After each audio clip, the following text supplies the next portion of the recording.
Hey everyone, it's Alex Ball with another episode of the No-Till Market Garden Podcast. On today's episode, I sit down with Kat Ragoni and Kolin Story of Starry Farm in Petersburg, New York. We dig deep on carving no-till beds right into the side of rocky hills, building a farm business with your family, and marketing a diverse selection of local goods to your community. So without any further ado, let's get to the show. Kat and Kolin of Starry Farm.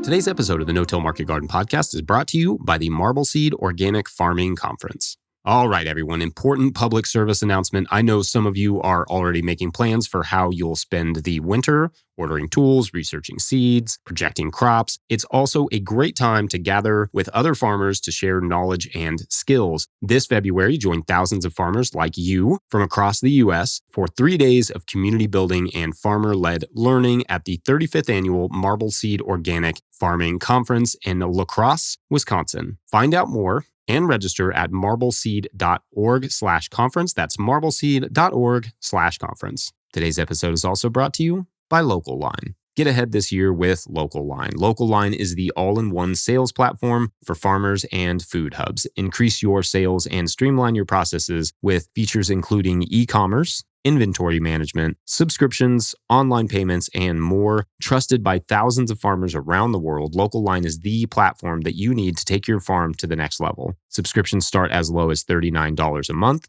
Try Local Line today and receive a free premium feature for 1 year using our coupon code NOTIL, all caps, one word, at localline.ca. That's localline.ca, code NOTIL. All right, enjoy the show. Okay, well, Kolin, Kat, I'm so excited to have you on the show today. I appreciate you taking time out of your schedule to sit down with us. For those folks who don't know about you and Starry Farm, tell us a little about your background and your operation. Yeah, I'm Kolin Story. I'm Kat Ragoni. And together we run Starry Farm here in Petersburg, New York. We're at the tri-state of Vermont, Massachusetts, and New York, right at the first town inside of New York. And we're about 45 minutes from Albany, which is the state capital. Cool. So the area you're in, is it like a rural space? Is it urban? What's your location kind of like? Yeah, it's quite rural. Like I said, we're pretty close to Albany and Troy, and but for the most part, it's where we are specifically. There's mostly farm fields and forest, so we don't even have a store or anything in our town. Not even a stoplight. Yeah. Wow. And it's about 30 minutes to any, larger stores, 25 minutes to civilization. Yeah. So you're out there a little bit. What's the weather like? Is it a hilly area? Do you deep a lot of heavy snows? You said New York. So what's that like out there? Yeah. So we're a little bit further upstate, so we definitely get the cold weathers. We'll regularly see -20 Fahrenheit in the winters, but then the summers are, they can be hot and steamy and sometimes dry, sometimes wet. It's kind of variable. We get weather all over the place. It's not rare to, especially this time over the past month, it's not rare to have 60 degrees during the day and 20 degrees at night, and the freeze thaw just going crazy. So, we're located. Our whole farm's up on a pretty good slant. We've terraced everything out. So yes, very hilly. Oh, interesting. So you've gone through kind of piece by piece and terraced your kind of farm out of the hills there. Yeah. Yep. Yeah. My parents started doing that. So my dad bought our property in 1976. And he and my mom got married in 1981 and then moved up here full time in 83, when my older brother was born. And then they ran a very successful timber framing business for quite a few years, building houses around the area, and then also had extensive gardens. And that's when they started kind of terracing out certain areas. And then I was born in 1990, and they had a small CSA when I was just a little kid, like four years old or so. And then after I graduated high school, we ran CSA for one season before I moved away And then I was gone for a few years before I moved back. So, and then once I moved, plan was to just focus on farming and try to build up the farm again. So that's super interesting that you've kind of have a family history of CSAs and growing veg on the spot, which is super, super interesting. So how did both of you wind up coming back home to the family farm? So Kolin had left, right after high school and went and traveled kind of all around. I guess you can talk about that. Yeah, I when I was 20, I moved to Colorado at first. I worked in the ski industry for a long time. We've got a ski hill just about 25 minutes away from us, which is one of the main employers of the youth around the area, which is kind of cool. So I got into snowboarding, and then I got into the extreme sports side of snowboarding and started working in terrain parks. And that was what kind of pushed me to try to move away from here to find better snow. So I worked in Colorado, and then after that, I got a job down in Australia and moved to Australia, and then ended up moving over to New Zealand as well, and then back to California. And then I was up and down the East Coast a bunch, working with different resorts and different companies, building jumps and setting up features and stuff for Olympic athletes and other like big air competitions and stuff like that. And just working at ski resorts, building terrain parks as well. It's just keep myself busy and have some fun. That's super cool. So how the two of you end up like in farming? So you kind of had this already kind of a history in working outside, worked with your hands. How the two of you wind up getting into CSA farming, stuff like that? So we ended up meeting, we kind of, whenever we tell people our story, we kind of feel like we've lived a parallel lives to some degree, doing different things, but in the same areas. So I went to college in Rhode Island. I grew up on Cape Cod. And went to college in Rhode Island, and then moved out to San Francisco and was working in the corporate world in doing kind of a business development role, and then did that for about 3 years. And then I moved to Australia as well, and was kind of bopping around, exploring. And I would stop in in a new town after a few months, and and get a job in either the restaurant industry or worked on some scuba diving boats as well. And then I moved back to Martha's Vineyard because my sister was living there, and we ended up meeting in 2018. And I convinced her to run away and move to Petersburg, New York. Well, I was supposed to go as well. I had a visa for 2 years, and then I came up to the farm for 3 days in September, which is a really good time up here. Yeah. And then I only really had a backpack, and I kind of came up here, and after like 10 days, and kind of moved up here. Wasn't the full plan at first, but yeah. And then he kind of was like, well, if you're going to be up here, you kind of got a farm. And I worked on a vegetable farm when I was like 11 to 20 on Cape Cod, but just on the farm stand side. I liked good at math. I like talking to sweet old ladies and selling them tomatoes. And I always looked at the farmers and I was like, oh, this is such a cool life. I wonder how, but I think I was far enough away from it that I wasn't so, I wasn't in it. And I thought I romanticized about it. Yeah. And now we're fully in it. And it's still sweet. Yeah, it's still romantic. Yes. Yeah. I feel like there are those moments in the day where like, you had the worst farming day possible, but then one little thing happens that's so romantic about it. Like, oh, well, I'm back in. I got it. I'm sold. So maybe a little more about Starry Ridge Farm. What's kind of your business model there? What are you doing there? And kind of like, what's your production like? Who are you selling to? Yeah. So when I first moved back home, my plan was to start the CSA back up and focus on market garden production, and along with animal production as well. So we've got livestock. And then we've kind of evolved a little bit over the years, but for the most part, we've kind of stuck with that original plan. So we've got about an acre of market garden beds, but it's kind of spread all over the place. So we've got like our main garden area is about 70 beds, and that's where our high tunnels are. And there's 6 different terraces that Kolin built out with his excavator. So there's quite a drop from the top terrace down to the bottom terrace. Tough to spread compost. Definitely tough to move around.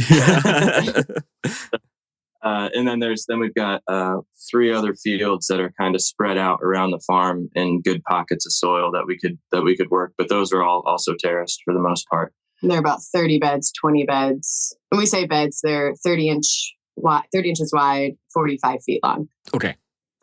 Yeah. So we standardize all that. Beds. Yeah. Just because 45 feet, for us, it's hard to get a good straight 100-foot stretch. So most of them have a little bit of curve to them, or because we've had to work with the landscape and work with the natural contours of the land while I'm building terraces for water retention and also water diversion as well. So we've got a lot of water on our hill. A lot of rocks. And a lot of rocks. Really? Okay. Yeah. So, and then for our water, actually, we've got all of our water comes from gravity-fed spring lines and ponds above our growing areas, as well as for our houses. All of our houses are run all off of gravity-fed springs. And so, are we good? All right. Yeah, you're done. So all of our water comes from these higher up sources, and then that allows us to plumb towards different fields, towards different areas where we need it, and then and it also allows us to really build up our beds and build up our growing ground and really drain out where we want our growing ground, and then just put water there when it needs it, as opposed to like all of a sudden you got a soggy field and it can get pretty wet in certain areas around us. So yeah, like even during this past year or last year, it was really crazy wet. This year. Yeah, this year. Seems a long time ago. Everyone's always asking us in our CSA or at the farmers market, how are you guys doing? And for the most part, we've been really lucky with being up with our raised beds and having good drainage on the hill. So you were saying, besides having to move compost up the hill and onto these terraces, which I can imagine is a lot of work, when you came through and built these, how do you balance like not removing too much topsoil and like getting down the sub layers? I'm assuming you do a lot of reconstruction when you're doing all of this type of mechanical work on the hills like that.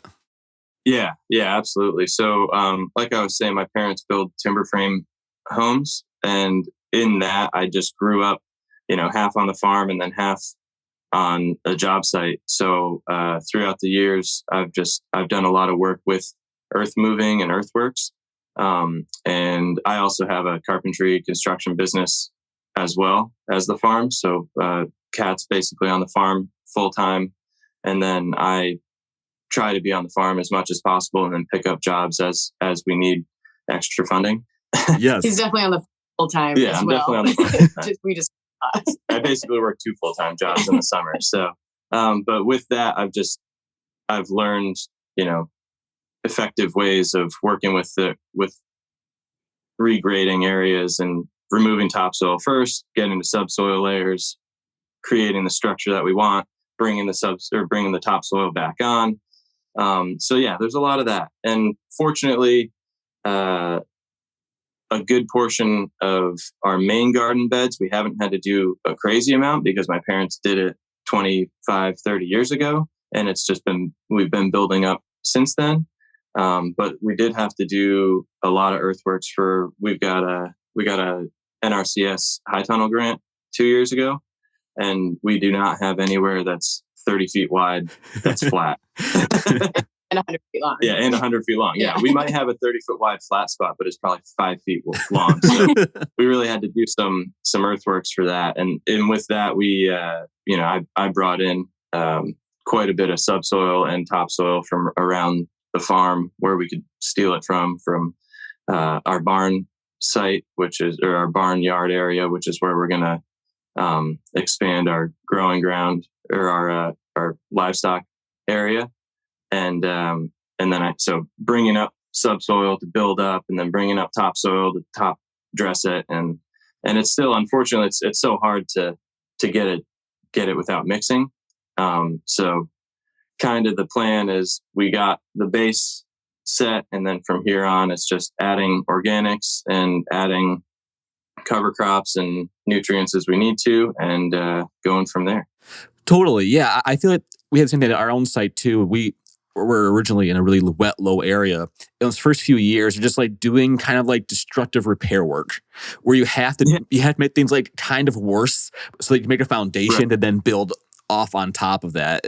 It's a very long-term mindset. It's really interesting that it's so cool that you have that, this work's been done by your parents, previously before that you can now take access to. Like that's real family love. To be able to hand down some garden beds.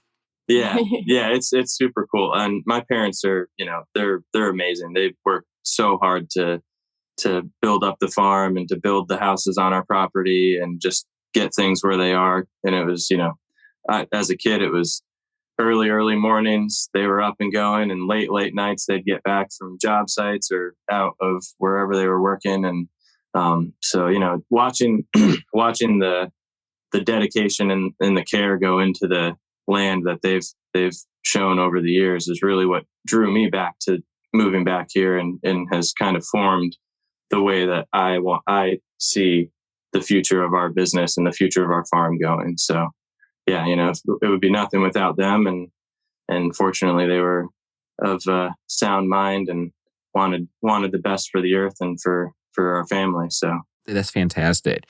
You both were mentioning earlier that you applied for some NRCS grants, that you already have some season extension. So with your vegetable production, your CSA, what's kind of the season for that? How long do you bring that product to market? So we do one farmers market in Williamstown, Massachusetts. It's actually just a 20-minute drive over a beautiful hill. So that runs from mid-May to end of October. And then our CSA is just about the same as that. We're doing right now about a 30-member CSA, and in the past we've done 50. But we decided to kind of take it down a little bit just to have more product to bring to market. Cool. You said you go to the farmers market about 25 minutes away. Are there a lot of other local growers in your community? There are to some degree. Yeah, it's not a high population of local growers, especially not on the market garden scale. There are a lot of bigger ag fields that are run by it's a pretty prevalent dairy area around us. So there's a lot of dairy farms and a lot of, for the most part, not so much active dairies, but more so replacement heifer operations. So, the big farm fields are all taken up with forage crops for feeding livestock. And then as far as smaller scale vegetable production, there's really not too much going on in the area. There are a few. We've got 2 other farms that do or kind of 3 other farms that do the market with us. And they're about 25 minutes away from us. Yeah. Right in Petersburg, there's no one else that is selling to our direct Petersburg market. So there's basically just 2 other main growers at the farmers market. But the original farmers who started the Williamstown Farmers Market back in 1981, they're amazing, and they're actually going to be retiring, I believe, this next year. It sounds like. Anyway, so it sounds like we really need to up our production for the market. And it's been a really awesome first market to be in. Really nice size, super great demographic of people. Everyone's been so welcoming, and we've done really well, actually. So it's been great. That's super interesting. So in Petersburg as well, is that where a majority of your CSA members reside? Yeah. We've got it's really cool because like I was saying before, my parents had a CSA when I was a little kid. And then I started a CSA for a season when I graduated high school. And then we started the CSA again. So we've got some members that have been with us since the beginning, since the early days. Wow. Since I was taking them around on garden tours was a little kid, saying all sorts of weird Latin names that they didn't understand. All right, well, cool.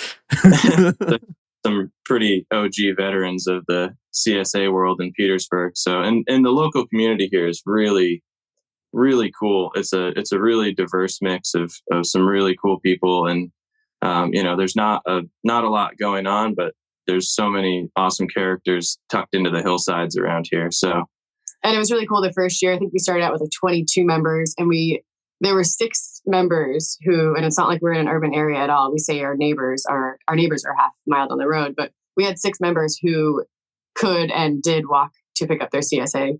Wow. We have a neighbor that we share our ridgeline with, and they would walk over the hill about 25 minutes ish to come pick up their CSA. That's so special. I love that. Yeah. And they're all, I mean, honestly, we've become really, really good friends with basically all of our CSA members. We've had really good retention. The first year we had like 85% retention rate, which was great because I didn't know what I was doing my first year at all. Kolin did, but I mean, I kind of did. Yeah. It's been a learning. Yeah. There's so much in terms of post-harvest handling and all that was new. That really speaks to, I think, the overall lifetime value of a CSA member is that, once you create that relationship with someone, the CSA may went away for a little while, but as soon as you came back, they're excited to come back because they know you, they know the land, they know kind of what the culture is. And that's so beautiful to see that be able to last generationally. That's so interesting. Yeah. Yeah, it's definitely a special thing in a special area. So what was your decision around, lowering some CSA to do a little more farmers market? Have you found like there's a little more demand there, or easier to move the product, or move more volume? Yeah, I definitely the demand. We did really well at the market, in as far as we felt this year, where it was most of the time we were running out of product as opposed to not selling enough stuff. So we could see that there was definitely demand, and there was definitely, a better market for that. And then also, obviously, the positive cash flow is super nice, as opposed to getting it all this time of year, watching the bank account just keep getting smaller and smaller and smaller, and you're like, wow, I got to harvest 30 shares this week, and instead, all of a sudden, you're doing the market, and you're like, oh. That's $5. Oh, that's $5. Oh. Yeah, it's way more motivating. We get excited. Hawkeye turnips is one of our favorite things to grow and sell at the market and share with our CSA members, especially with like kids, being like hearing kids say they love turnips is awesome. We call them candy turnips at the market, and it really helps. But going out in 5 a.m. and being like, how many bunches do you think we can get? Whereas before, you would lose steam. The first few years the first 3 years we just did the CSA. This is our first year doing a farmers market. So it was a good, motivation for us. No, I totally feel that. Like walking on a market day with a pocket full of cash just feels so rewarding. It feels so real. Even if it doesn't matter. Like if a season member sends you a check early in the season, that feels good too. But man, walking out with that pocket full of cash feels amazing. Yeah. And honestly, all the market goers have become, even on a crazy, it seemed to rain almost every Saturday, or it was calling for rain almost every Saturday. So we get nervous if people weren't planning to come. But we would get the same, at least 15 people that would come every single week. No matter what. They were so sweet. And Probably they more. feel kind of like our CSA members in a way, because we have such a good relationship. I mean, we can text all our CSA members and say, whatever. But it's a really cool community. So yeah. Yeah, and that's definitely not to downplay the CSA, because it is such a crucial part of our business as well. That the cash in hand this time of year to get us through the winter, make seed orders, all the small bigger infrastructure stuff that we need to pay for, and our members are amazing. And it's kind of been a very organic slimming down of CSA members, because we were doing Wednesday pickups and Saturday pickups. And then we picked up the market. So we were like, well, we can't do Saturday pickups anymore. So we can only do Wednesday pickups. And then that kind of whittled down who could do that. And then this year, we're basically going to have about the same amount as we had last year. Everyone who signed up. And if we, meet anyone that's great and wants to join, we can take a few more members, but we're trying to keep it relatively small. Also, we're opening up a farm store. Okay. We just Yeah. This is a whole thing. We just bought a piece of property, which is 5 minutes down the road from us. And it is about an acre and it's flat. So that is really exciting. So basically between our terraces up on our farm now, we have these large banks that managing all these banks is a lot of work, either weed whacking or it's a lot of work. Or slipping down them or falling up them or. Especially now that we can touch more into this later, but we have this past year hired our first 2 part-time employees and thinking about things through their eyes versus just us dealing with things, falling down not that we're always falling down, but it's the terrain here is a little tough and trying to make it a little nicer for our employees and future employees. But anyways, back to the farm store. You want to talk about that? So what was it? A year ago, right? Technically 2 years ago we bought it. 2 years ago that we worked with my parents. My grandfather had passed away and we were talking with my parents about, longer term stuff and exchange and the exchange of land here into our name and all sorts of things like that. And the whole progression of everything. And then we were just talking with my mom, or I was talking with my mom one day and we were driving by this one piece of property. And I was like, a spot like that would be just so good for a farm store. We've got some growing ground around it. It's all flat. And then probably like 2 months later, one of our CSA members was like, oh, that property is about to come up for sale. She's going into a retirement home and I think they're going to sell it and everything. And she said it's going on the market tomorrow. You should call today. This was at our CSA. Yeah. So, the beauty of small towns, right? And then, so we got a hold of them right away and we're friends with the family anyway. So it was kind of just like a shoe-in and we were able to get in. The family's granddaughter did our CSA as well. Yeah, right. Jeez, fantastic. It worked out. But anyway, so we bought this piece of property with a house and then it's got 3 barns on it, small barns. Everything's pretty small. But then it's got about an acre around it of like river, the river's right there. And it's like all beautiful, like bottomland, like beautiful sandy loam. Colin said we're going to go pick rocks one day. And I was like, oh God, okay. All right. Because we pick rocks all day long up on our farm. We went down and we filled 1 5-gallon bucket for 3/4 of an acre, or probably a half acre. About a half acre. Yeah. Wow. It felt good, didn't it? Yeah. Yeah, it felt very nice. I was like, I guess we don't really need to pick any rocks down here. So maybe we just start making beds or something. I don't know. Yeah.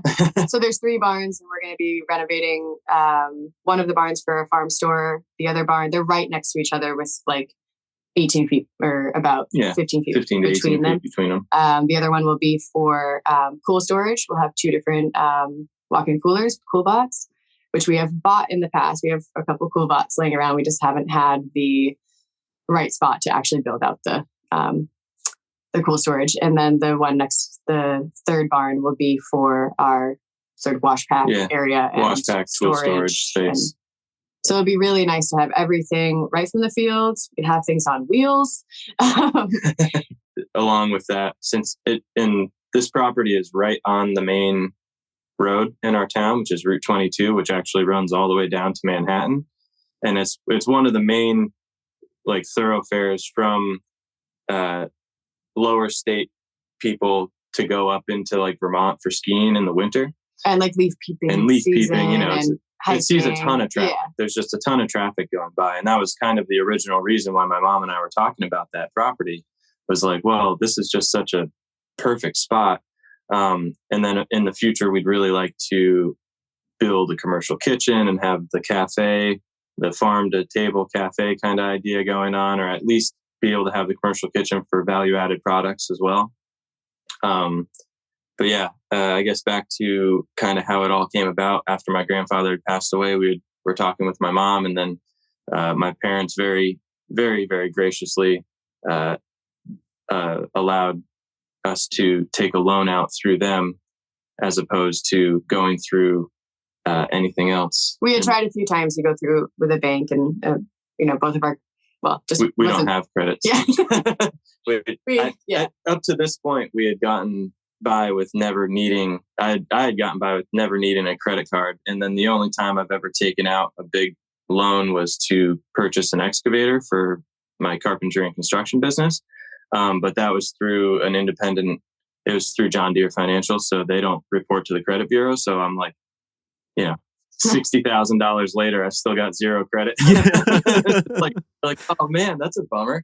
So, but anyway, so we didn't really have the avenue to go through a normal lending company. So my parents were gracious enough to purchase it, and in that now we're paying them the mortgage, but it's at a much faster pace than 30 years. It's all condensed down into a 5-year period. So it's heavy payments for us right now. Which, they needed to do so that they can live their life. And it will be great in 5 years, in almost 4 years. Yeah, almost it will 4 be years. ours. So that will be great. But, $2,500 a month is a little tough as farmers or anyone, but we've been making it work. So it's good. Totally, but once you pay that off, you're gonna be just smooth sailing from there. And if you can take all that positive cash flow and put it into investing things like wash packs, into value added processes that drive revenue instead of just paying off the land, you're gonna be so much happier in the long term. Yeah. And there is a rental property on the. Everything needs a lot of work, and luckily, Kolin has. He's built full houses, jacked up houses, built new foundations, and I've learned a lot of it along the way as well. So we did renovate one of. We split the rental house into 2 different units, and we're renting out one to his cousin right now. So it helps a little bit. And eventually we'll rent out both units, and then we may Airbnb renovate the space above our farm store. It's a cute little white gambrel barn, and we'll use that for like workshops, events, and maybe an Airbnb type spot. Totally. And one thing I saw on your Instagram account that I love is that you don't have farmer up there, you have entrepreneur. And that's something I really appreciate, because I think that to be and make it as small scale farmers, you have to have like 1,000 irons in the fire, doing a lot of little things that all add up to survival, really what it is at the end of the day. Yeah, absolutely. Yeah, we're very good at taking on way more than we probably should at times. But like you said, at the end of the day, it's like we need all of these little pieces to work together to make it all happen. So, with our farm, we've got the gardens, we've got the crops that we grow. We do maple syrup. My brother and I started a maple syrup operation together. We've got 600 taps. We've got livestock. We've got cattle. We've got sheep. We've got pigs, chickens, laying hens. We've done turkeys. We've done turkeys. Cut flowers. Yep. Yes. Kat runs the cut flower side of things. What else do we do? Well, I've got the carpentry and construction excavation business as well. We're really trying to move towards eventually. And then I work at a restaurant to help pay the mortgage in the winters from like November to April, which is great. And honestly, I just started working in a new restaurant in Vermont, and we've been selling our produce to that restaurant, which has been really cool. So they'll have like the Starry Farm special on the menu. So that's really cool. But we're really looking to become more full-time farmers eventually. And if Kolin can pick up an excavation job that is really cool and he likes, and makes us some quick money to do a big improvement on our farm store or whatever, of course we'll do that. But ideally full-time. Totally. And I find that the skills it takes to be a successful farmer in the long term, you build up this huge pocketbook of skills you need that at the end, you can always do little jobs on the side here or there, get a little bit quick capital on there. And a lot of the farmers I know who are successful or have built up businesses from nothing have to do that every once in a while. You got to do that to keep the cash flow going. Today's episode of the No-Till Market Garden Podcast is brought to you by High Country News. High Country News is an independent, nonprofit publication that has been covering the Western United States for more than 50 years. High Country News provides unique, on-the-ground reporting on the land, water, wildlife, and communities of the region, with dedicated coverage of climate, environmental, and Indigenous issues. Sign up for free newsletters or a trial of the magazine at hcn.org. That's hcn.org/no-till. Today's episode is also brought to you by Mowing Organic Seeds. It's seed browsing season, and Mowing Organic Seeds is celebrating their 30 new seed varieties for 2024. These beautiful and productive vegetable, flower, and herb varieties are 100% organic, Non-GMO Project Verified, and trialed for optimal performance in organic growing systems. Whether you're trying to bring your best to your CSA, wholesale assortment, or to the weekly farmers market, Mowing has the professional quality seeds and the grower rep support you need to help get you to harvest. Visit highmowingseeds.com and sign up for your free catalog today. That's highmowingseeds.com. All right, back to the show. So you have all this, besides the excavation and the woodworking, you have all these products. Are you all marketing those through the farmers market and CSA, or those don't through any other venues? So we're about, it's about 40% through CSA, 40% farmers market, and then 20% is split between some local restaurant sales and kind of just retail here and there. Through Instagram, we have a pretty good following around the area. And for example, we took one day off to go down to a pawpaw festival this year. So we missed one farmers market, which was a big thing for us to miss a farmers market, anyone. And but yeah, we just posted on our Instagram, we're doing veggie boxes this week, and we actually got a pretty good little setup there down at our new farm store location under construction. But yeah, I'd say that's probably our most yeah.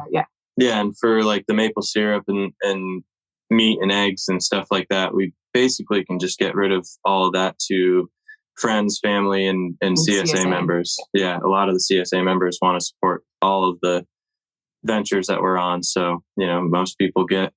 and they get a discount. They always get a discount with eggs and meat and all that, and flowers. Yeah.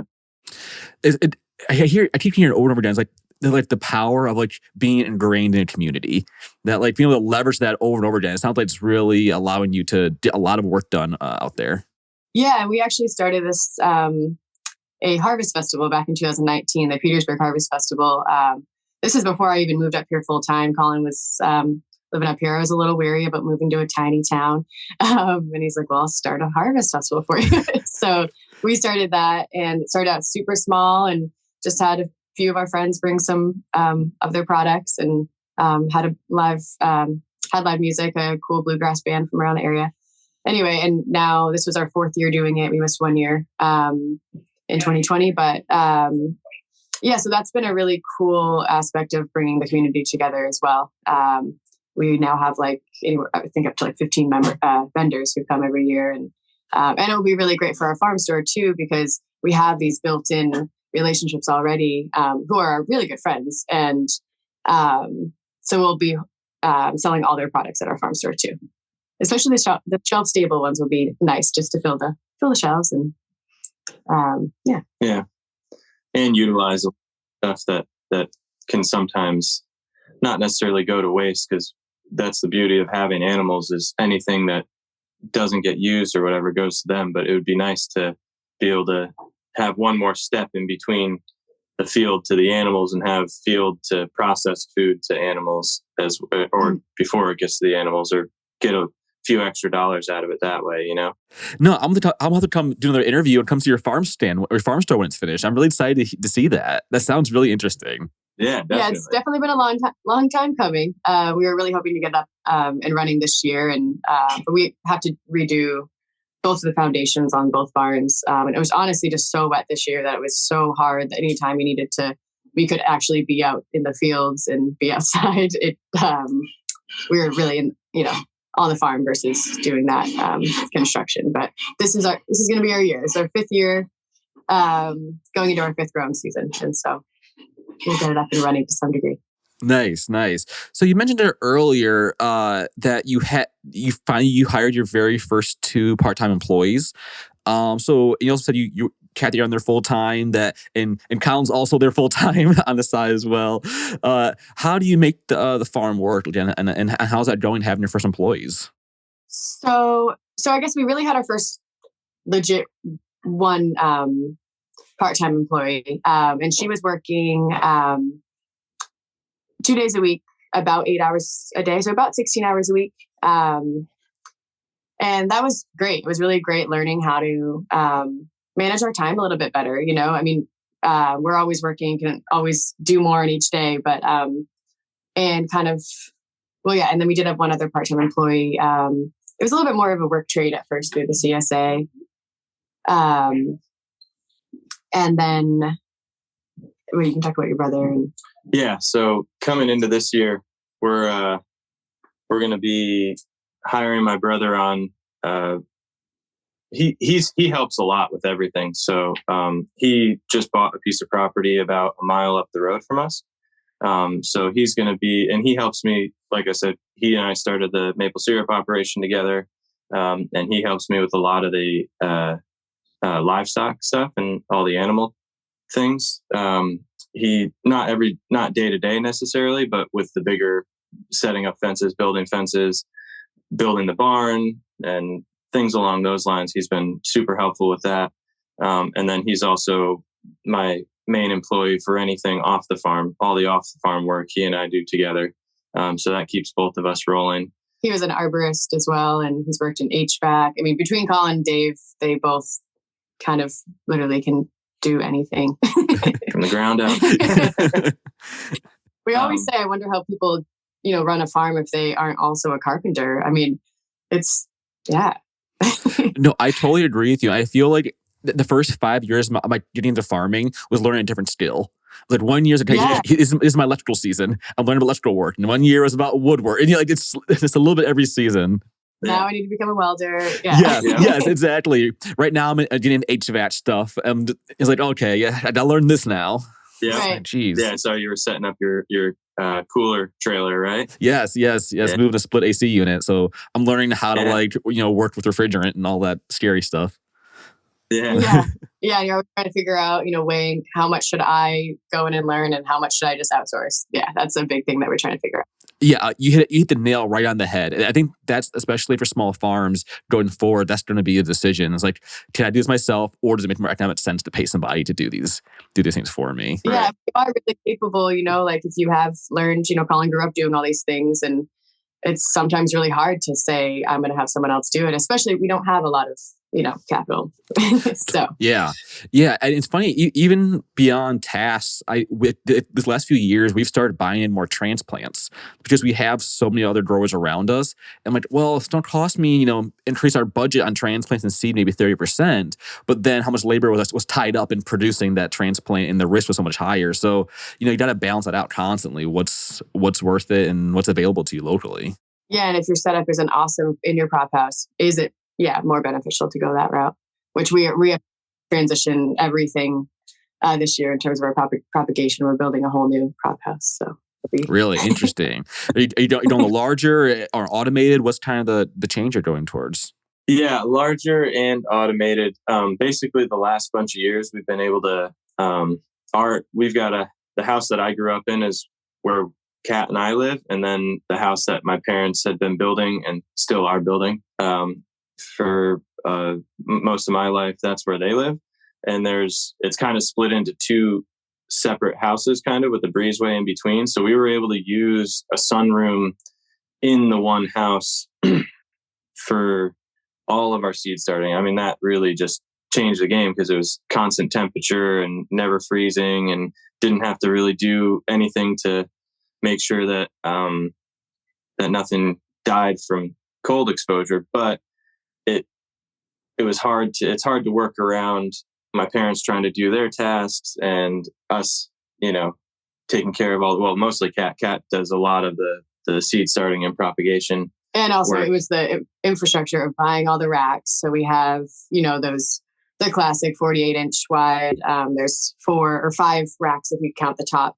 Then we have to put, lights from the ceiling, which we don't like to drill into his parents' beautiful timber frames. But yeah, so we had about 5 or 6 racks. So you can fit 20 on each one.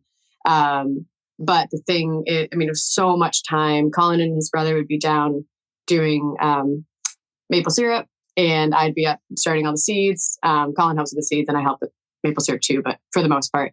And it's watering each one. At least the floor is not down yet. It is a concrete floor still. So that's great in terms of watering, but it just takes so much time. And and also in terms of hardening off, I would literally take out, and his mom is wonderful and helps, and his dad and Kolin too, with taking each tray outside every single day and bringing it back in at night for hardening off. It was a lot of time. So yeah, this year we're going to build a 16 by 40, 20 by 40 greenhouse, and then put because of the, this will be down at the farm store property. So we've got the house, and then the farm store, and then the cooler room or the cooler barn. So all of those we need to figure out how to be able to heat everything. So I've decided that I think the best option is going to be to get a wood boiler and then be able to plumb it to each one of the buildings, because they're all pretty close. And then, so we're going to put the wood boiler inside the greenhouse, inside the propagation house, because it'll be running all the time. And then that'll create the opportunity for us to have a good, wider open propagation area, because everything can be one layer, and we can water everything at the same time. And automatic watering. I'm seeing a lot of people on Instagram lately, probably because we've been talking about it, about setting up their automatic watering misters and everything in their prop house, which we're really excited about. And it will be polycarbonate, and for the most part, for the wood around the wood boiler. Yeah, having that automated seedling process it's so valuable, and it'll help have a little more consistency, because, like you said, how much it takes, how much labor it takes to individually handle that many trays. It really adds up over time. Yeah. It really adds up. So maybe this time a good little switch to your production and how you grow your crop predominantly for market. Are you using a lot of transplants? Do you have your seed based? What kind of things are you producing at your operation? Yeah, we, with a lot of the smaller scale diverse operations, we basically grow a little bit of everything.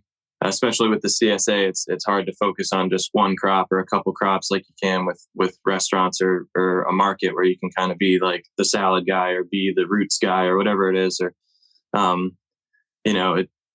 so we grow a bit of everything in that regard. And we don't have a good source for transplants, so we do start all of our own transplants, and then we do a lot of direct seeded stuff. All the root crops and things like that, we'll direct seed.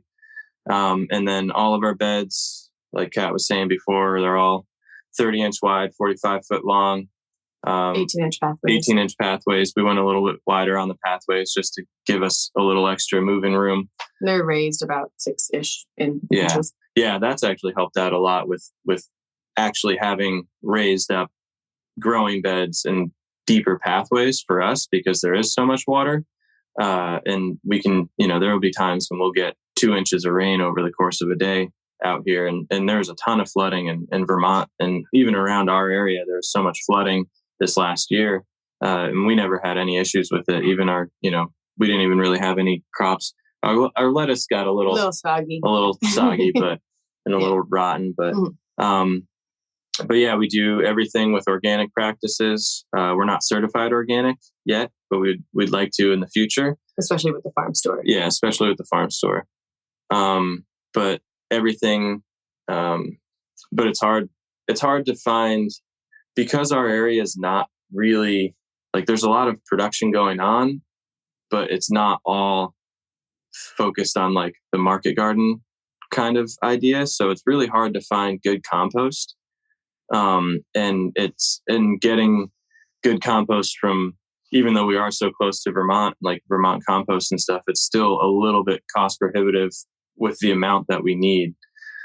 So finding a local producer has been really tough for us. And that's actually a key aspect of our livestock operation as well, as we've started making our own compost. And that just kind of, and of course, it's never going to be perfect. It's never going to be the best of anything, but it allows us to really know what's going into it, because we've had some serious issues with just massive amounts of trash. And when people are, blending up their compost and using like the turners that they use, any little bag that's in there that they don't see gets shredded up into a million little pieces. And then it like goes right through the screener and doesn't get pulled out. And then all of a sudden, like, it looks fine when you put it down. Everything's all black and it's all coated, nice and beautiful. And then you water it like 25 times or a couple rains, and all of a sudden you're like, where'd all this trash come? Like there's like plastic everywhere. So it's like, so that's been a big issue for us. So much compost in 2020, our first year in production together. And I mean, we spent $4,400 on compost the first year. We ended up actually sending the last truckload. We said we don't want it because we, saw that there was a lot of trash in it. And in 2021, after it finally rained, we honestly were so discouraged and so sad. We were just filling our pockets with trash. Now it's better. It's much better. We've really cleaned it up, but it was just so sad. This is the land we're going to be on forever, or so we're thinking, obviously, and it's been really discouraging. And we have found another local spot, but it's hard, being a compost producer. We understand it's hard, but all the more reason for us to do it ourselves. And it is so easy, when we do a lot of direct seeded, like all our carrots and our hopper turnips and radishes. And it's so nice and easy to have that beautiful tilth to use. We have a fibro, the JP5 fibro seeder, and the JP1 as well. But to go into a nice, freshly spread compost bed is so nice. It is a lot more work with ours. We are taking this homemade kind of hand screener. It's quite the workout. I'm planning on making a nicer one that I can. Yeah. But I want to weld one up that I can use my excavator and just like load on a pile and shake it with my excavator. Versus Brittany and I.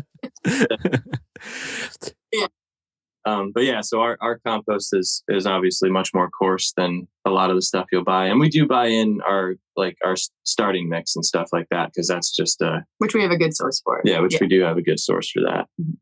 But even still, you find trash in it, and that's kind of like my biggest issue with it is just the amount of plastic that you can find in plastic or in compost that just kind of keeps popping up. Yeah. So. Yeah, no, I totally agree with you. And it's interesting. I used to stay up I used to have like a night where I couldn't sleep because I was stressed about finding trash-free compost. And luckily we had, and for a long time, we had like 3 or 4 local suppliers and they're fine, but still a decent amount of trash. And we had a new player who came to the market about 3 or 4 years ago and is just kind of running just a perfect, is pushing out a perfect product. And I remember when I found them, and I remember I feel like a weight was off my shoulders because now I'm not stressing about this one issue because it happens with so many composts. I know it's so difficult to handle, but I can imagine, especially being a smaller area, being very, very limited on access to compost. Yeah, it definitely makes it tough. But we've been able to squeak by with what we've had, and we cleaned up whatever issues have arisen from that, but we're definitely working towards getting our compost production during the winter. For the livestock side of thing, all of our animals are out on pasture. So for the majority of the year, we're intensively grazing the cattle. We're moving pigs around as well. We've got some sheep. Yeah, moving the cattle every single day. Yeah, I move the cattle every day, sheep every other day usually, and then the pigs either every week or every 2 weeks, depending on how big of a space I can give them. But in the winter, once the grass starts not regrowing, you don't want to run over it again and then especially mess up on a hillside. Yeah, especially on the hillside, especially because we're so high. Our clay content is just insane. It's like, it's great for building ponds, but it's great when you have a 1,100-pound cow stepping on it and smushing it and making a mess. So I bring them all down into the barn area, and then we do a deep bedding composting operation through that. So lots of wood chips in, lots of leaves and straw and hay and everything, sawdust. And then we'll just pull that out, and then it's kind of like more like static piles. We don't really do super intensive composting, but it's definitely it definitely works out. And after about 2 years, you just end up with some really, really beautiful compost to go on. And and if we could screen it better, if we could chop it up in some way or move it a little bit more efficiently, I would, and I'd like to in the future. But for right now, it's created a nice connection between the livestock side and the market garden side. So, and we mostly have been using it as of now for all our transplanted crops, like our tomatoes and our cucumbers, that we have been, for the most part, using landscape fabric to help with that weed management from our compost, since it's not, perfect in that sense. And then our direct seeded, we did have some leftover. I guess we'll have to decide what we're doing this year for all our direct seeded crops for compost. But hopefully we're like you and find that awesome, perfect producer, and we can buy in like only a quarter of what we were using and slowly work towards producing our own. Yeah, it takes so much time. Those first 3 or 4 years, we couldn't get quality compost. It just wasn't an option. Yeah. And same thing, just picking trash out of it 24/7. And then you make decisions differently. You're like, well, I want to put compost down. I need to put compost down. I need to build these beds up, but I don't know if I want to anymore. You said you push that last truck away. So I guess maybe a little change in the conversation. We've talked about all the different outlets on the farm, the farm store, farmers markets, the protein production, flours, syrup. With all these different ways of selling your product, how do you see your business evolving in the long term? What are some of your long-term goals for your operation? Kind of where do you want to see yourself? Let's say that's 5 years. You have a lot of work to do at the farm store. So that's 5 years. Where do you think you'd see yourself at? Yeah. Over the next 5 years, we're really just going to be trying to get the farm store up and going and increase our production, hire on more help. Like I was saying before, my brother's going to be kind of our main employee this coming up year. We haven't found another employee, which we are looking for an employee as well. Yeah, we're going to look for at least one more employee to help on the part-time in the gardens, potentially full-time. Yeah. So over the next 5 years, we really want to get the farm store really up and going, increase our production levels to fill the need in the area. And along with that, it's tough because Williamstown is a pretty affluent area. So it's easy to go over to a market and charge $5 a bunch for the carrots. But in Petersburg, it would be a lot harder to sell that to everybody. And it's not quite as, people aren't quite as concerned about all of those aspects that go into that. And so trying to find a way to build up our production and grow enough for our local area to basically be able to want to afford it as well, and that's kind of the thing. And our market is really good. They set up the SNAP and EBT, however they set that up for the market. So to work through the market manager had set that up. So we'd like to set that up for the store, and then also trying to get to a point where we can produce efficiently enough without too much time and energy going into it, to where we can drop our prices and kind of just meet in the middle and allow everybody to be able to just have no problem coming in and buying whatever we have. Yeah, like if we did about an acre and a half of intensive, permanent no-till beds, which is so much work, which we care deeply about in terms of regenerating the land and stewarding the land the way we want to. But, we have talked a bit about, there are some, if you want to talk about the fields around the farm store. Yeah. Right. Basically right across the river behind our farm store, there's like 60 acres of really like prime agricultural, big flat fields. So either leasing or purchasing those over the next, in the next 5 years, I'd like to kind of have a plan to either lease or purchase those fields, because then it would increase our ability for protein production in the way of livestock, for forage for them, but it would also open up the opportunity to do like a more of a tractor-based kind of production.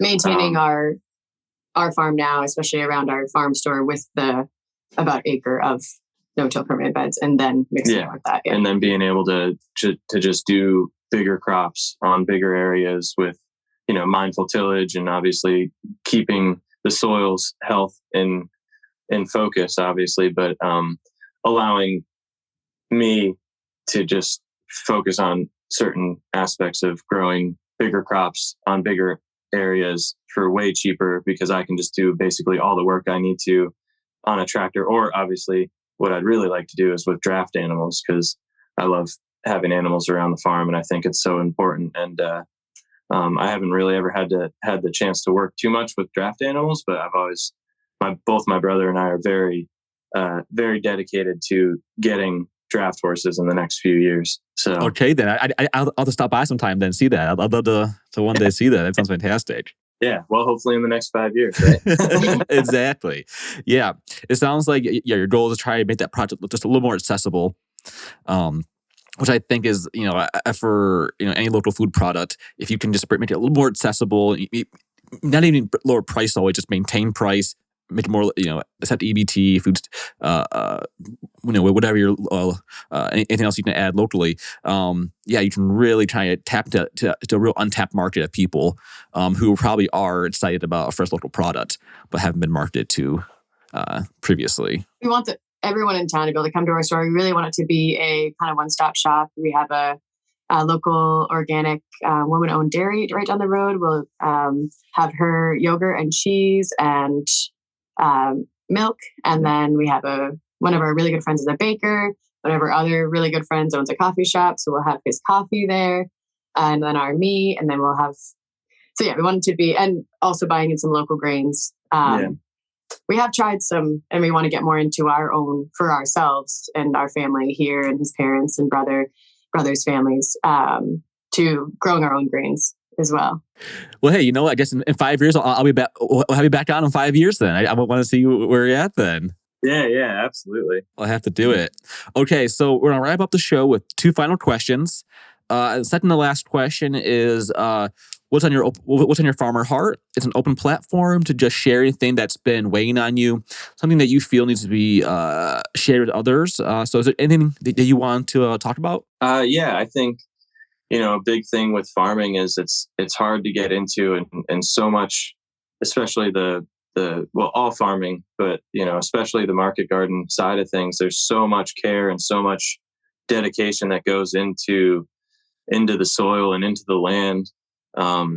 Trying to find ways to become the owner of that land, I think is very important. And I think it's something that's, obviously it's not accessible. It's not accessible to everybody, and it is hard to get into. I'm very happy that my parents were so dedicated to that aspect as well, so that it was, it was somewhat affordable for me to get into. And I just think that working with local and state and federal regulations and organizations that can allow young farmers to be able to purchase land, because it just creates this permanence of proper stewardship that I think is super important. And, because it's so hard when you are leasing from somebody and all of a sudden you got 5-6 years into a market garden bed setup that you've put so much time and so much energy into, and all of a sudden they're like, oh yeah, well, we're actually not going to lease it to you this next year. And then it just goes right back to commodity crops, or it goes, a Dollar General pops up there or something like that. It's like, so it's all that kind of stuff where it's, you don't want to not, it's hard to make that happen, but I think it's super important to not lose focus of that and be able to be the best steward that you can of the land. And, also in that, farming is so tough and there's so much pressure, and, it's easy to get this like pie in the sky idea where it's so, it can be so romantic and so cool. And, maybe I think one of the things I think about a lot is like you can still make farming romantic, but it doesn't have to be romanticized all the time, and it's one of those things where you can really, you can make little aspects of it exactly what you've always wanted. And then there's other times that you just got to jump down in the trench and get really, really dirty. And it's, and it's not that much fun, but then you get somebody that brings you a nice cold beer when you're, when you're not having a good time, and it becomes romantic again. Yeah. So, and Kolin always brings in a little bouquet of flowers for me from the farm. It's really cute. If I'm in, it's, we do try to take a moment to do a field walk around, which is like from all different fields and all hilly and beautiful at sunset. And kind of like when I first moved up to the farm, that's kind of what I imagined it was always going to be like walking around, eating an apple from this tree and some blueberries here. And I'm like, oh yeah, this is so cute. But we try to keep that, little romantic part of it. You have to. You got to remind yourself what you're doing it for, because there's a lot of work to be done. But once you've worked hard and and help take care of that beauty, you got to enjoy it at some point. Yeah. So kind of the last question is, you kind of already mentioned it a little bit, but how do you find balance in your farm personal life, and how do you take care of yourself in this really physical world of agriculture? You can start. Yeah, I have a pretty good yoga practice. So every morning I make sure to do yoga.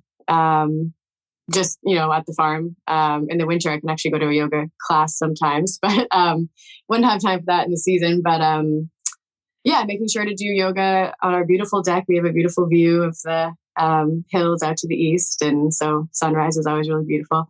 And yeah, and also just trying to, I think this is our first year that we really, we don't really see our friends that much during the season. It's just so hard. But this year we actually became booth neighbors with this farm, Earth Sky Time, up in Vermont. This super cool event space farm. They do beautiful, amazing shows every Sunday or every other Sunday, where it's little kids running around. It's this amazing, beautiful place. And so up our alley, with all these different farmers. And so we tried to go up, I don't know, once a month or something, and make that kind of like our little outing that we'd always look forward to, have a beer and some pizza and listen to some cool different bands from honestly all around the world. Really, really cool spot. Yeah, they had some awesome bands. Yeah, it was so cool. And yeah. I don't know. Yeah, for me, I'm kind of a weirdo. I really like, I love the farm. I love the land so much that obviously I take the breaks when I can get it, but I'm like, I try to make him take breaks. Yeah, I'm up and rolling, first thing in the morning, way late at night. I don't sleep that much, and that's not like a bad. I don't sleep very much. I just don't need that much sleep, and it's kind of always been how I am. We all call him a robot. So it's just I'm totally cool with and my favorite thing is actually getting something done, because I feel like I work all summer long, all year long to get something done, and then nothing gets done. And then as soon as something is done, I'm like, yeah, I've made it. Here we are. And honestly, a lot of the work we do for me, I used to work in an office, the 19th floor of this building in San Francisco, wearing a suit and heels. And that was not me, but it's what I went to school for. And I did it for a couple of years. And there are days where it's 95. And then you realize our spring tank has run dry, and you're just everything's going wrong, and I'm like, at least I'm not in an office and I really love what I'm doing. And I walk through my flower patch and I pick myself a bouquet and I'm, as happy as can be. So yeah, you find the beauty of the farm itself. Yeah. That's really fantastic. Kat and Kolin, thank you so much for taking time out of your schedule to sit down and chat with me. This was amazing for me, and I love learning more about Starry Ridge. And I'm coming out there one day. I have to see the farm store. I got to see it. Yeah. Well, you can come stay in our cabin. We've got we also have a cabin that we built. Yeah, when we first met. Yeah. Well, I'll be there. Thank you so much. I appreciate it. Yeah, awesome. Of course. Thank you. A huge thanks again to Kat and Kolin for being on the show and sharing their work at Starry Ridge with all of us. I'll for sure to interview them both again in the near future, as we just spent easily a few hours discussing their animal production, the timber homes they build, and the new farm store they're developing. If you want to stay up to date with the crew at Starry Ridge, make sure you check them out on Instagram and give them a follow. If you want to reach out to me personally or follow what I'm up to, you can do so on my Instagram, Old City Acres. Thanks so much for listening, y'all. Until next time, stay safe, have fun, and don't work too hard.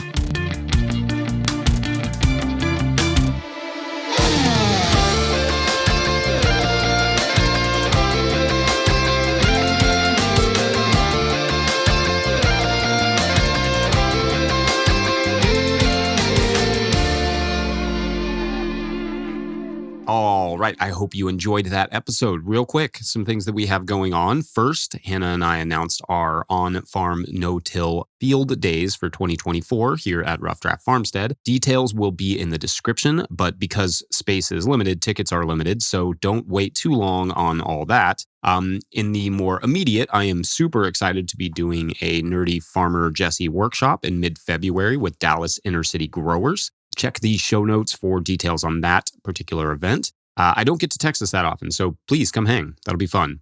Jackson and I will be at Marbleseed in Wisconsin towards the end of February, but not presenting there, just hanging out, repping no-till growers. We try and go to at least like one of these conferences around the country per year, just to check it out, kind of see what's going on in that region. I will also be at the Organic Grower School outside of Asheville, North Carolina in March. And I thought that would be the last one, but I will actually be in Riverside, California for the Grow Riverside and Beyond conference in early April.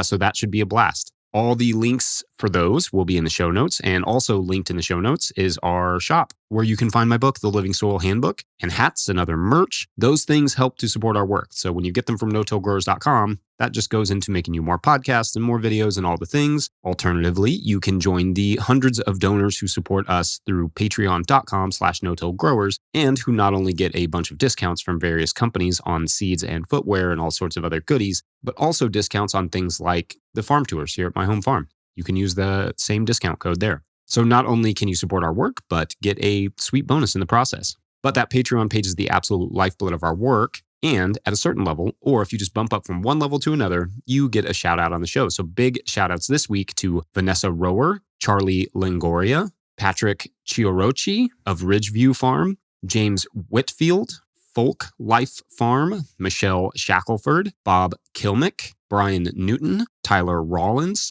Hank Zecca, Chris Yates, Jill Crosby, Stephen Wilder, Rob Soma, Sean at All About the Garden, Joseph Sanguinetti, Alex Sawatsky, Pear Tree Hill Farm, Stephanie and Alex, Stephen Smith, Alberto Diaz, Jason Ruel, Scott Harris, Clement, Judson Taylor, Grown Up Farm, Bob and Ann Patton of Hexhamshire Organics, Jared Kirst at Rivendell Farm, Dan Brisebois, Steve Larson, Fiona and Donnie of Firefly Farm, and Jen Lawrence. Huge shout out to everyone who supports us in whatever way that you can. You all are amazing. Otherwise, thanks for listening. We'll catch you next week.